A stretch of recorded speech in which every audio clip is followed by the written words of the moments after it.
We are live on Proline TV for a Sunday evening, if you can believe it or not.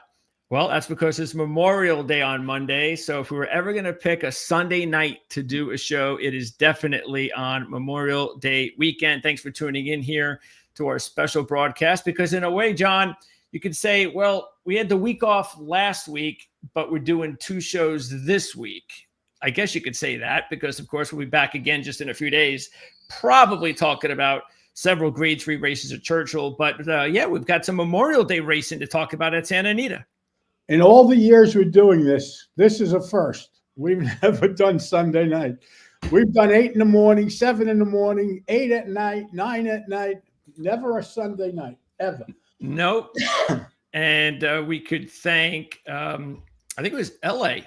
L.A. Boychik or Boy, whatever. Boyko. Yeah, Boyko. Yeah, L.A. Reminded us that there were the big races on Santa Anita on Memorial Day. And as soon as he did that, I was like, all right, that sounds good to me.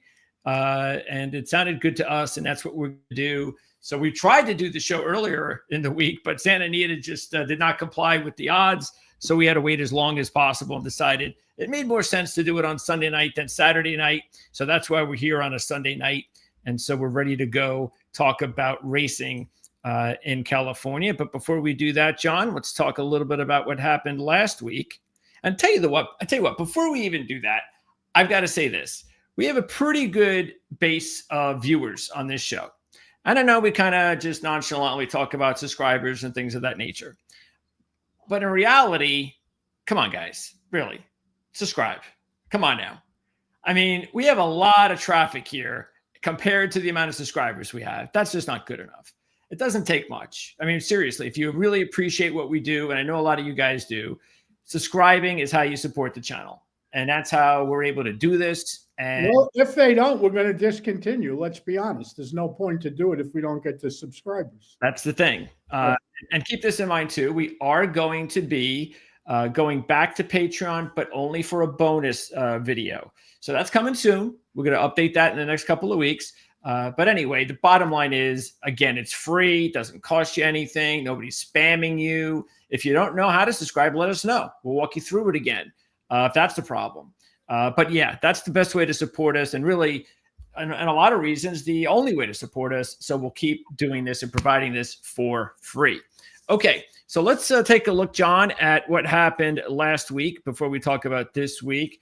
And, I think just because it's kind of fun to rehash what happened at the Black Eyed Susan, we could talk about a race that was won by the horse that we picked, Can't Lose. It was, John, you went with Can't Lose over No Chance. I didn't use No Chance. No Chance. No, you went with Can't Lose over No Chance. And Can't Lose beat No Chance. Matter of fact, I don't even know if No Chance was anywhere near the board. No Chance ran up the track, as predicted. And here is Can't Lose. He was just toying with the rest of the field. Margie's Intention.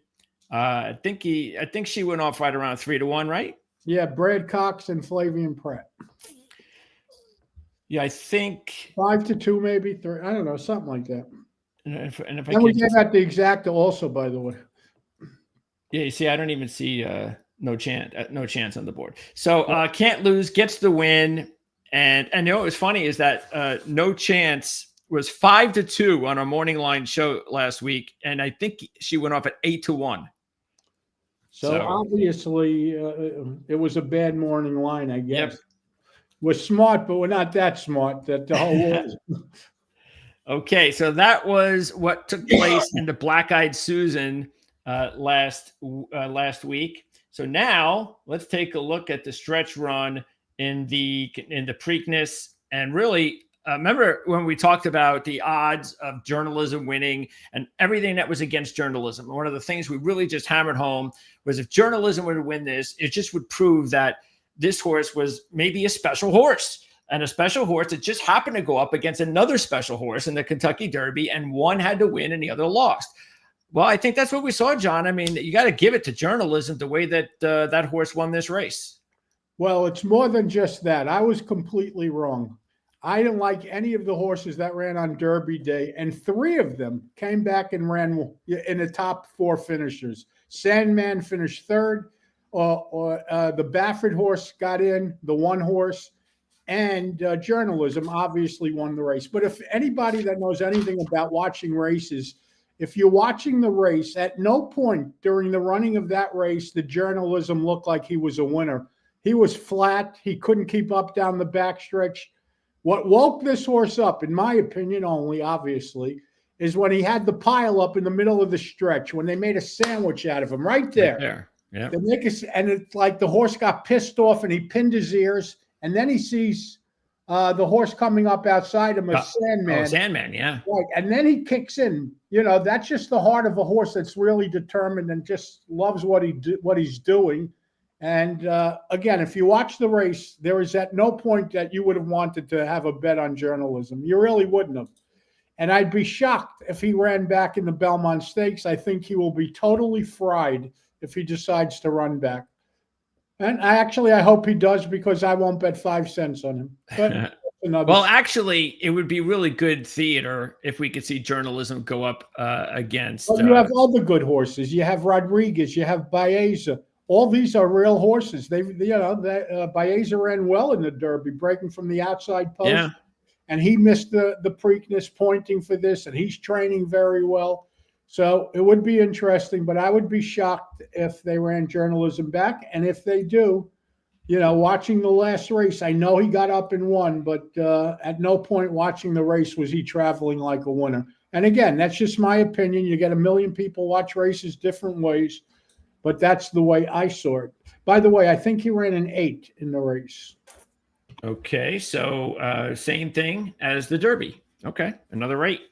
And yeah, and because it looked like Gosger, a really good long shot that we talked about, was going to win that race, but Journalism tracked him down. And who knows? Maybe, have we heard anything about where the Kentucky Derby winner's going? The Derby? What do you mean? Sovereignty is running in the Belmont Stakes. So we know that for sure, which is great. And so Baeza's running in the Belmont Stakes for sure. Okay. All right. Rodriguez is running in the Belmont Stakes for sure. Okay. The winner of the Peter Pan, the Chad Brown horse, Hilltop or whatever, is running in the Belmont Stakes for sure. So I gave you 5 horses that are definitely running. And we'll know more next week. Right. When's the deadline? Is it a week from tomorrow or something? No, I think, the race is Saratoga opens up 10 days from tomorrow. Okay. On Wednesday, June 4th, they open up. They run here for a week. They have Wednesday, Thursday, Friday, Saturday, and Sunday, 5 straight days, and nothing but stake races for the most part. Both Friday and Saturday, they have 14 races on each day. So it's going to be a long, long weekend. Hopefully the weather stays clear for the most part. Oh, yeah. That would be nice. Up here, it could rain, and if you want to see the weather change, come back in 15 minutes, because it's been raining here on and off for the last week anyway, to tell you the truth. Yeah, there is what we see here. What we got, let's see, just on Friday alone that week, there'll be 4 grade 1s. And then the Saturday card will have 5 grade 1s. How about Wednesday? Don't they have 7 graded stakes? Yeah, I was just saying Friday and Saturday. But yeah, Wednesday, Thursday, before we even go on the air, possibly, there'll be even more big races. So we'll talk more about that next week. We'll take a look. Obviously, we'll look at the Friday and Saturday card. I'm sure we'll have more than enough on Saturday. But you may want to look at a race on Wednesday. What's that? You may want to look at a race on Wednesday for our show. I don't know for our show, but okay. I have a horse running on Wednesday in one of the states. You do? Yes, I do. And what is the horse's name? Mama's Gold. Mama's Gold. Wednesday, Saratoga, 2 weeks from 2 weeks from Wednesday, a week from Wednesday. A week from 10 days, 11 days away. All right. Mama's Gold. We'll be there. We'll be watching. We'll be rooting. We'll be rooting, watching, and betting on Mom. What do you think the horse will go off at? I don't know. He won a few races back at 48-1. So who? Nobody bet him that day. Of course. But you have to run. You didn't have to bet him if the purse was so good. There was no point in really betting. That's too bad. Okay, well, that's going to be a big discussion on next week's show. Speaking of discussions, taking a look at our comments section, which is what we always like to do. I'm not sure if we even looked at it lately, but let's see. J.A.H. Jaquan 3012. John can't lose. Ooh. You're the best. Okay. I wasn't so good in the Preakness, but I was good in the Black-Eyed Susans. Yeah, you can't win them all, but hey, you know what? It's a nice moniker. I like it. Yep. Okay. Let's see. John Wise. Please don't even talk about retirement without announcing a farewell tour on New Year's Day 2026. You got to hang in there. I'm getting hotter and hotter each week with your expertise. No, well, we'll see what happens. Well, if John retires, what he's going to do is he's only going to do this show. And then everything else is just going to go. He's going to. I'll continue doing the show if we get to 1,000 subscribers. I like that. Actually, we're actually over. Say 10,000 subscribers because we're already over 2,000. Oh, okay. Yeah, so 10,000 subscribers, and John, or we'll give you a number. We'll have a goal on our Patreon too. That'll be something that we'll have fun with. Okay, forget about it. 663. What does forget about it say? Oh, damn PETA exaggeration. Horse don't feel the whips and want to crucify the jockeys. He's right. So we talked about that coming out of the Derby. Forget about it. 663 also said, nice for forget about it, because he said nobody beating journalism. So nice little prediction by forget about it. Also forget about it. Say that to, so he was commenting on, I think we had talked about the Phillies being a little bit slower than the Colts, which they generally are. The guy is bringing up Rachel Alexander. You know how many Rachel Alexanders there are in this world? Please, is that what he's really thinking about? Yeah, come on, forget about it. Don't be silly. Tony Marsiglia, as a native Marylander from the suburbs of Baltimore, crab cakes are sumptuously delicious. I prefer them broiled rather than fried. Okay. So that was a nice little discussion that Mark Lawrence brought up.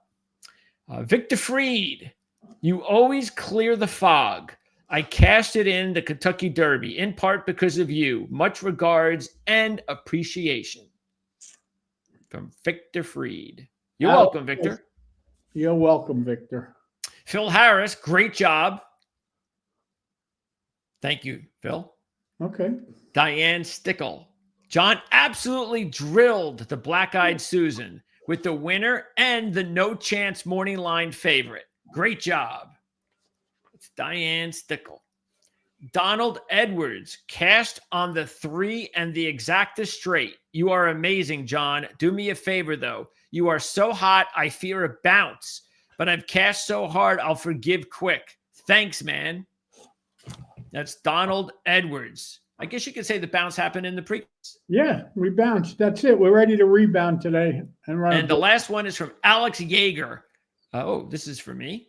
Greg, for 524, I guess this was maybe one of the shows. Oh, no, that's for this show. For 524, you asked for suggestions. Oh, this is Alex. Okay, Alex wanted to give some suggestions. The reason that I brought this up is because Alex said, because last week we were asked for suggestions with no graded stakes races. And then, of course, this is what we found out for Memorial Day. Alex said, how about the 7th or the 10th at Aqueduct? Both 6-furlong turf sprints. I would be curious how John reads the type of race, as there are a lot of them. So, I guess you'll be doing that. We'll do some of those races. They run a lot of them at Saratoga over the summer here, so you will have plenty of opportunities to do some of those races. The 6-furlong turf sprints. 5 and 6 furlongs. Well, they don't run 6 here. They run 5 furlongs and 5.5 furlongs for the most part. Okay. Saratoga. And by the way, if you want to know about John's picks in the races at Aqueduct, which actually that would have happened already. Yeah, that happened Saturday, I guess. Too late. So sorry about that, Alex. But anyway, in the future, don't forget, you can check out the links in the description. That's where you can find all of Jon's packages. So if you ever want to know what Jon thinks about any of these races on a weekly basis. By the way, we have, and I never plug with the line or anything, but we have a terrific special for the whole week of Belmont Festival week. You can order the picks for the whole week. So just go to the website. It'll be up there on Wednesday or whatever. Awesome. And again, we're going to have bonus races coming soon. Give us a couple of weeks, and we'll have those bonus races available only on our new Patreon. Okay, and because that's for Proline. Let's get into it. So let me go ahead and post up. We've got the race 7, which is the Gamely Stakes. I'm going to pop up the entries here. Let's see. We already have some comments from the show. Let's see. Maurice Campbell. What is this? What does Maurice have to say? In case for some reason we can't hear the broadcast on the Mama's Gold Horse, what race is Mama's Go running in? And I believe they didn't draw yet. He's running. It's the commentator. It says New York bred stake race. It's 1.1 miles on the main track. Save the Clock Tower. We're going to have a P6 carryover tomorrow. He can feel it. I don't know who this guy is, but I gave that a horse up. A horse out on the radio that's running in the next race named Cornhusker Chris. He must have been listening to one of the shows this morning that I was on, because I was talking about a horse that's 20-1 that's actually running in the 8th race at Santa Anita. He's not a lock or anything like that, but he ran the same number that the favorites did. So why not go down with the 20-1 shot? And that's the name of the horse, Cornhusker Chris. So. All right. I guess this guy was listening this morning. Maybe not. I don't know. Where were you on this morning? On Thoroughbred LA and on Race Day Las Vegas, 2 radio shows. West Coast Radio. Yeah. All right. Let's get into it. Let's move all this stuff out of here. And we're going to start, of course, with race number 7. And this is the Gamely Stakes. And this is going to be, what do we have here? This is a purse of $300,000, fillies and mares, 3-year-olds and up. So here are the entries. Let me make sure everybody can see them before we get started. We have a 9-horse field. The morning line favorite is the 5, No Show Sammy Joe. So she's the 7-2 favorite. So we don't have any really big favorites here. I would say, so yeah, I mean, this is a race that looks like there are some possibilities here, but let's get started first of all. And by the way, No Show Sammy, that's we got a Pratt riding that one. That's always going to be one of the favorites, and she is. But before we get to that horse, which is the 5, Jon, let's start with the 1. This is 1 1/8 miles, a turf race. They're both turf races we're talking about here for tomorrow. And by the way, they are going to go off Eastern time late, just to let you know. It's not like a Memorial Day special where it's going to be running in the afternoon Eastern time. So this one will start about 10 after 7 Eastern time.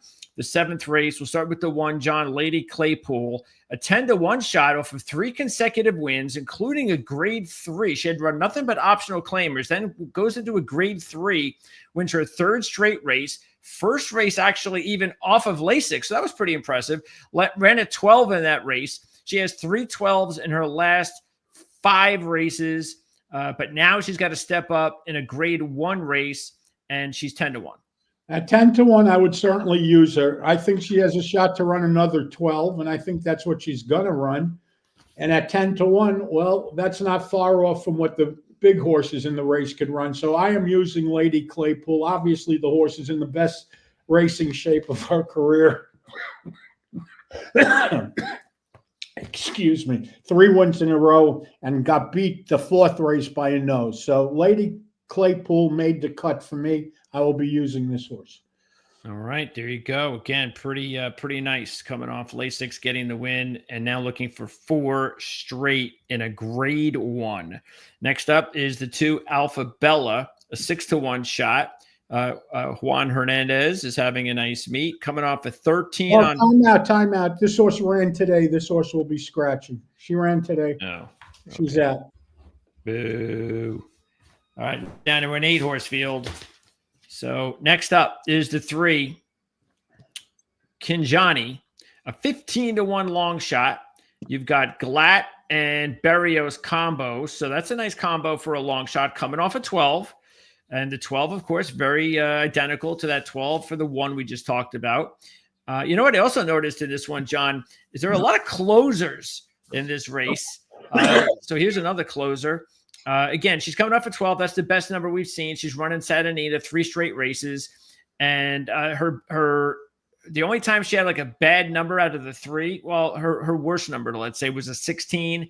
That happened to be the only race where she did not run on Lasix, which she won't be racing on again.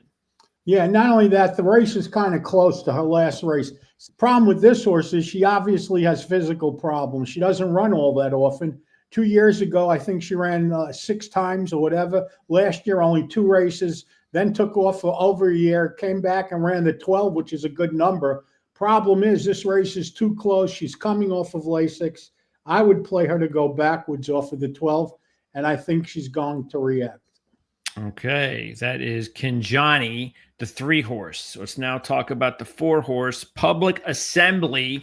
And I like Public Assembly at 8-1. I like that because just taking a look at the way that she's had her 6 races, and she had a good run where she just kept getting better, 21 through 13s at the end of last year. This year, she took a little time off between October and March, changed trainers from Chad Brown to D'Amato, started with a 15, which was the first time she went backwards. That was a win. Came back with a 13. What was also impressive about that one, John, is she started another move forward, was that she was off Lasix for the first time. And that was also a grade 3 race, step up in competition. So, yeah, in all, I think it's pretty nice, I think, taking a chance with a horse at 8-1 under that scenario. Well, I don't think she's going to repeat the 13, and I don't think she's moving forward. I think she's more likely to react off of it. See, the last race, when she had her second start back off of the layoff, all she did was equal the numbers that she was running last year. I would have liked to see her break through. Listen, she's not impossible, but she's like every other horse in the race. That's why the only reason I single her out is because of the odds, because of that exact reason. Yeah. Okay, so then why wouldn't you bet the one who has 2 12s or a couple of 12s? I'm not saying I wouldn't, but no, yeah. I'm just saying the one is also a longer price than the 4. The one is also breaking from the rail, which is an edge. Other than that, you're right. So, it would depend on odds. Before you move on, what do you think about when you look at a race with 8 horses and a majority of them have a closing history?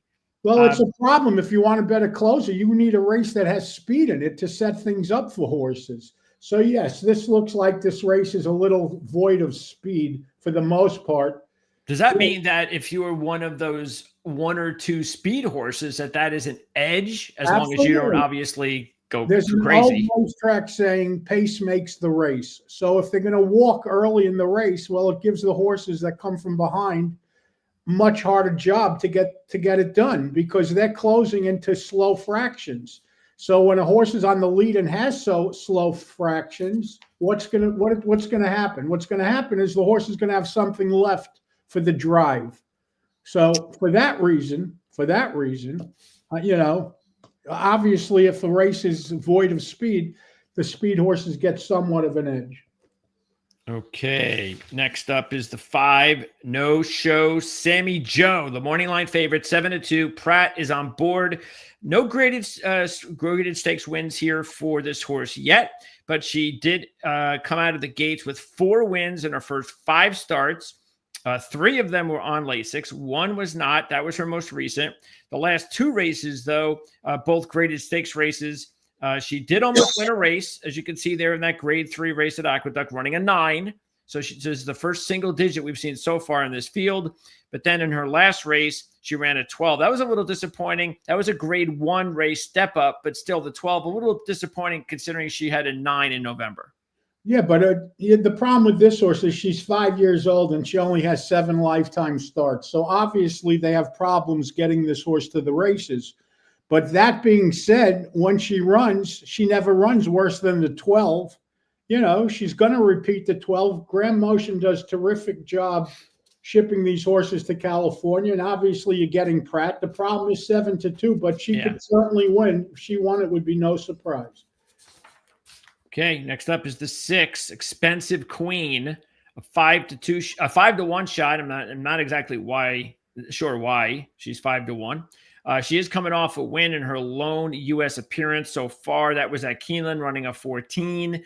That was on Lasix, so she'll be off here. Walsh training the horse. Yeah, I mean, is there something that maybe the odds maker knows about her time overseas, or what? The odds maker knows nothing. No, there is no. The horse is coming off of a win. She's 1-for-1 in the country. Brendan Walsh does a terrific job. But that being said, at 5-1, I don't want this horse. I got the first 5 horses we looked at all have faster numbers than this horse, and they're all, for the most part, longer odds. I don't want this horse at 5-1. La Guerra is the 7, a 9-2 shot.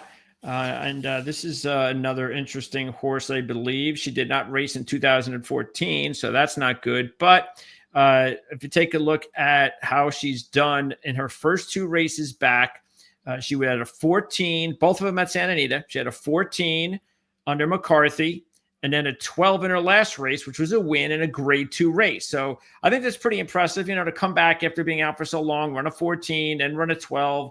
It's a grade 2. She's had some time off, which is very important. So, yeah, this is a dangerous horse. Well, at 9-2, this horse falls into the same category that the 6 does. She's just not long enough. I like the 7 better than the 6 if I had to pick between the 2 of them. And I like the 7 better than the 4. But at 9-2, she's no bargain. The 8 is a 4-1 shot. Be Your Best. And you've got Safi Joseph and Arad Ortiz Jr. combo, which is going to be strong. Ever since the move to Safi Joseph, this horse has won 3 in 5 races, a grade 2 and 2 grade 3s. And during that stretch, a 110, 3 11s. The only thing that does stick out on a negative side, no wins out of 4 at Santa Anita, no wins out of 4 at the distance. But I think what's more important, wouldn't you agree, is just how she's been lately with the new trainer. And unfortunately, she's just 4-1. This horse is probably going to win the race. You were talking about speed. There are no speed horses in the race. Here we go. This horse is going to be the speed. Yeah. Not only that, Irad Ortiz is climbing aboard. He rode this horse last time. But since she joined Safi Joseph Farm, he's got 3 wins and 2 races. The numbers were okay. This is my top selection in the race. Absolutely understand that. That's for sure. Be Your Best, 4-1, Safi Joseph, Arad Ortiz Jr.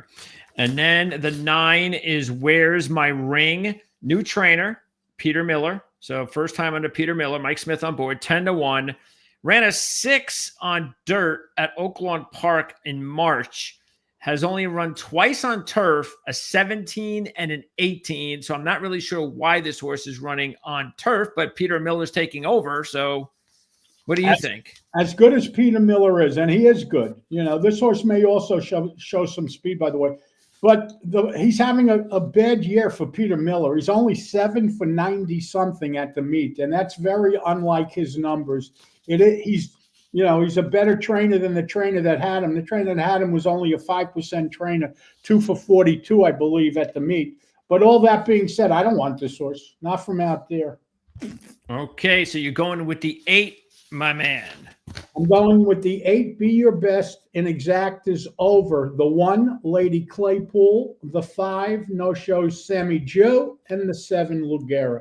8 over 1, 5, and 7. Okay, and I am going to go with the 7 over the 8. So I'm going to go 7 over 8. I'll tell you what, I'll throw in the 1, too. 7 over 8, 1. John's going 8 over 1, 5, and 7. And there you go. That is going to be race number 7 at Santa Anita. It should go off right around 10 after 7 tomorrow. Okay, let's now talk about the big race of the day at Santa Anita. This is, let's see, we've got, actually, that's the 8th race. Oh, that's right. Is this that? No, that's not. What was the race I saw that had like a lot of good horses, but there was like only 4 of them in there? I don't remember what that one was. Well, this race is going to have 7 in it. Skipping I don't remember what that was. By the way, just a quick bonus for people.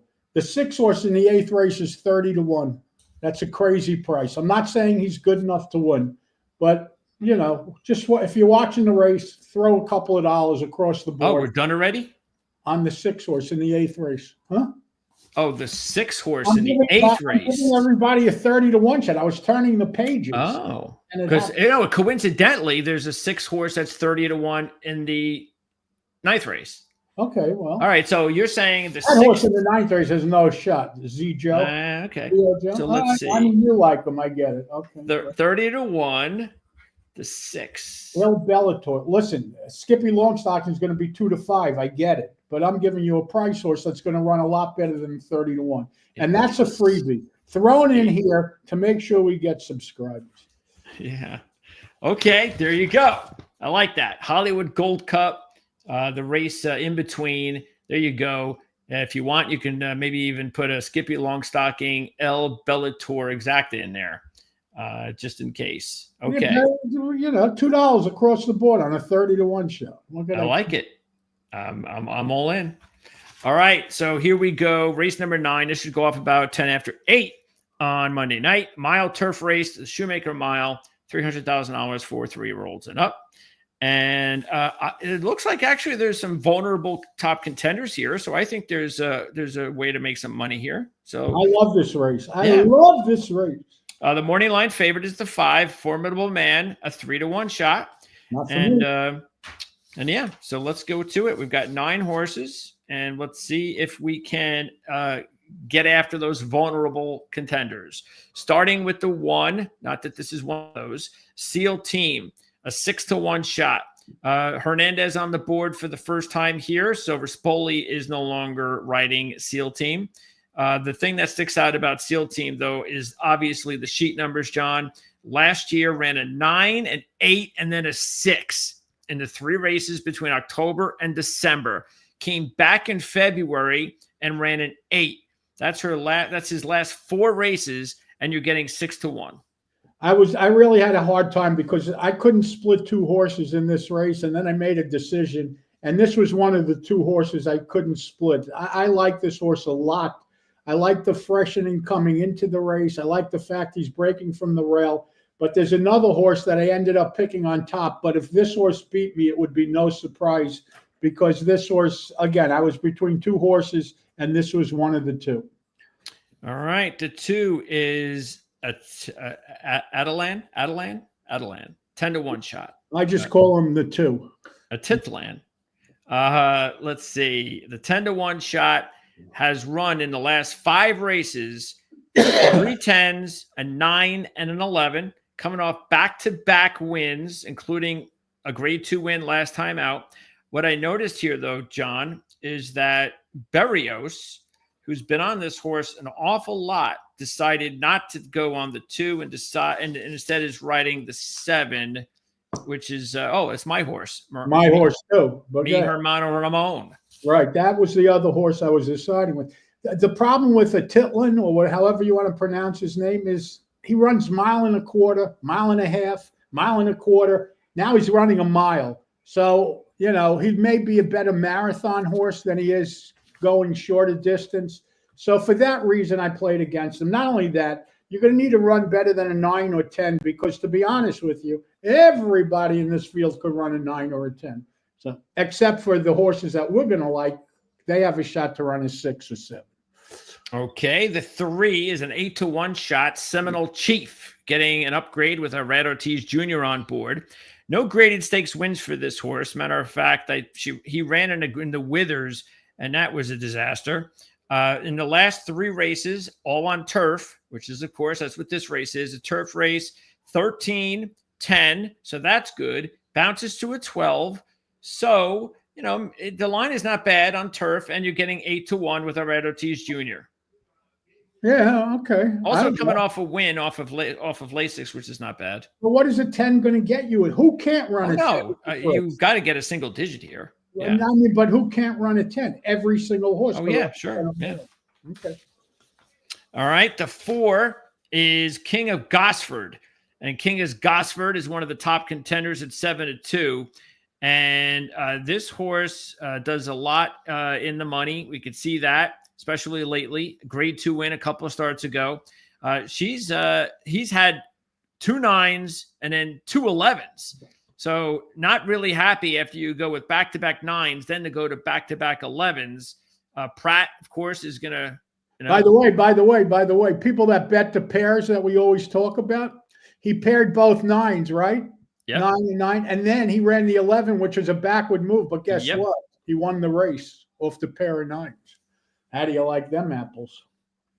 That And race, so what do you think? And so what do you think, though, about the fact that now in this situation, he's coming off back-to-back 11s? This does not work with your formula because these are not the 2 best races of his career. Right, that backward move. So he's reverse buried because he won with a slow number. So for that reason, I think he's going to take money. And listen, last week he went off 80 cents to the dollar. The week before that, he went off 70 cents to the dollar.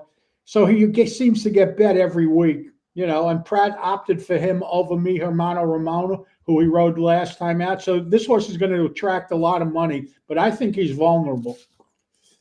And then comes another potentially vulnerable favorite. This is the morning line favorite, Formidable Man. And, there's a lot to like about Formidable Man. That's why he's 3-1. Does have 3 9s in his last 5 races. But when you take a look at what has happened, both times after he's run a 9, well, the first time he ran a 13 in his next race, even though he won that race, that was a grade 2 race. Then he ran a 14 after running a 9 in January in a grade 1 race. And that was a really bad race. That's where he finished 13 back in 12th. Coming off now another 9 after a grade 1 win last time out. Okay, so then you answered it yourself. He's going to run a 9. I don't think he's making a forward move off the 9. No, not a 9. He's going to go backwards. Okay, even if he runs the 9, though, he's only 3-1. I think you have better options. Yeah, that's what we're seeing. I mean, we just go by what we see. And we're looking, again, for better options. This is a value system, so a value business. Okay. Here comes the 6. This is one of that other 30-1 long shot, Zio Joe. Now, Zio Joe did run a 7 in November of last year, also run a 9 before that. Since then, I mean, if you look at it, the last 6 races, this horse ran a 9, a 7, a 10, a 10, and a 9. Then in the last race, that's the clunker that came out. That was a 15. That was actually one of the worst races we've seen from him in a while. But this is a 30-1 shot, so it's a big number. By the way, he also had trouble in the last race, if you see the T, so maybe he had an excuse. And, he has a 7 last year and a 9 last year, so you got to respect those numbers. And at 30-1, you happen to be right. This is a must-use at the price. Yeah, and this horse actually, we just mentioned the grade 1 win by the morning line favorite, Formidable Man, last time. Well, this horse finished second to Formidable Man. Right. Okay, let's go with the 7. Now, this is a horse we've talked a lot about on this show for a few months now, Mi Hermano Ramon. And it was because of the numbers. This horse just did great with these numbers starting in August, 11, 9, 6, 5, started the year with a 6. Unfortunately, last race was a clunker. It was like one of those situations where all of a sudden everybody just jumped all over the horse because they were like, late to the party kind of deal. And then they spoiled it for the rest of us because Mi Hermano Ramon had a clunker, even though he still ran a 10. But that was not his best race. Now we're getting better odds again at 5-1. Yeah, and he figured to bounce off the 5 and 6, the 2 big races. The 2 big races that he ran 2 and 3 starts back. He's been freshened up. He's getting Hector Berrios, and anyone that bet Southern California racing knows that this guy is one of the best turf riders out here. So I don't mind the switch from Pratt to Berrios. And I told you, I was between Seal Team and Mi Hermano Ramon, and I couldn't split them. So I ended up making Hector Berrios the deciding decision for me, and that's why I ended up picking Mi Hermano Ramon. Yep. And again, as we said, Berrios was on a Titlan for a long time and decided that I was going to, matter of fact, we saw Berrios looks like once No, a couple times on this horse. He won. That was a win. The last time he rode this horse, he won. That's it. That was that grade 2 win. Ran a 6 at Del Mar. Correct. Yeah, I'm on like I think I've bet this horse now like 4 straight races. Unfortunately, the last 3 have not gone well. So hopefully we'll get another win on Monday. Okay, the 8 is Cabo Spirit. Another long shot that's interesting because Cabo Spirit went wire to wire in a grade 3 win. Even though the 12 is not all that impressive, actually wound up beating King's Gosford, who's a 7-2 shot in this race. We don't have any single digits. We haven't seen one since November of 2023 when he ran an 8. The best he's run are 4 straight 10s before the 12 last time out. Yeah, well, I don't like this horse. At 4-1, I don't want any part of him. I really don't. He could win. Yeah, I mean, I'd rather go with the 6 long shot because the 6 long shot's got those Absolutely. single numbers. Absolutely. Okay, and then comes Goliad, and I don't really know why Goliad's 4-1. This horse has not run since November, and even though he has a 7, that was at Kentucky Downs. Everything else is in double digits, and since the 7 has a 10 and 11, kind of going the opposite direction.